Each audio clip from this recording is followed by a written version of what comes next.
రావికవంత మండలంలోని కొత్తకోట బిఎన్ రోడ్డుపై భారీ గొయ్యిలు ఏర్పడి ప్రయాణికులు, బస్సు విద్యార్థులు, గర్భిణీ స్త్రీలు తీవ్ర ఇబ్బందులు పడుతున్నారు. సిపిఎం పార్టీ నాయకులు కె గోవిందరావు, ఎస్ వలసయ్య, పాడి బెన్నయ్య, జోగరాజు నేతృత్వంలో వినూత్నంగా చేపల వేట నిర్వహించి నిరసన వ్యక్తం చేశారు. రోడ్లు మళ్లీ దుర్వినియోగం కాకుండా తక్షణమే పూర్తి చేసి 60 టన్నుల లారీ రవాణాకు నియంత్రణ అవసరమని డిమాండ్ చేశారు.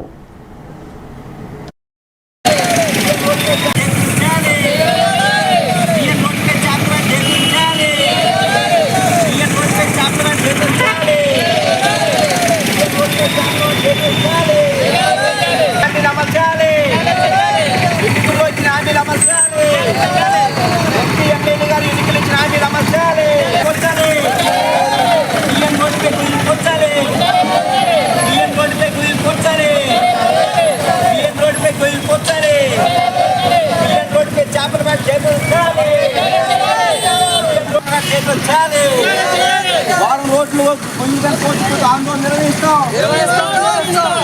ఈరోజు మేము వస్తే పెద్దగా రోడ్లు వేస్తామని చెప్పన్నారు. ఇప్పటికే ఎన్ని సంవత్సరాలు అవుతుంది. ఎంపీ గారు, ఎమ్మెల్యే గారు, ఇన్ఛార్జ్ మంత్రి గారు విజయరామరాజపేట కాడ తాత్కాల కాజువే శంకుస్థాపన చేస్తున్నారు. ఇది శంకుస్థాపన కాదు, పూర్తి బిల్డింగ్ పూర్తిగా కాజువే నిర్మాణం చేయాలని. ఇది 3 జిల్లాలకు సంబంధించి 20 లక్షల మంది జనాభా ప్రయాణికులకు సంబంధించి ఎంపీ కానీ, ఎమ్మెల్యే కానీ మీరు ఇచ్చిన హామీ అమలు చేయాలి. మా ప్రభుత్వం వచ్చింది, సంవత్సరాలు అయిందని చెప్పేసి చెప్తున్నారు. సంవత్సరాల్లో మీరు పూర్తి చేస్తామని చెప్పేసి మీకు అధికారం ఇచ్చారు. ఇంతవరకు మీరు ఏం చేస్తారంటే ఏసిన రోడ్లన్నీ గొయ్యిలుగా అయిపోతున్నాయి.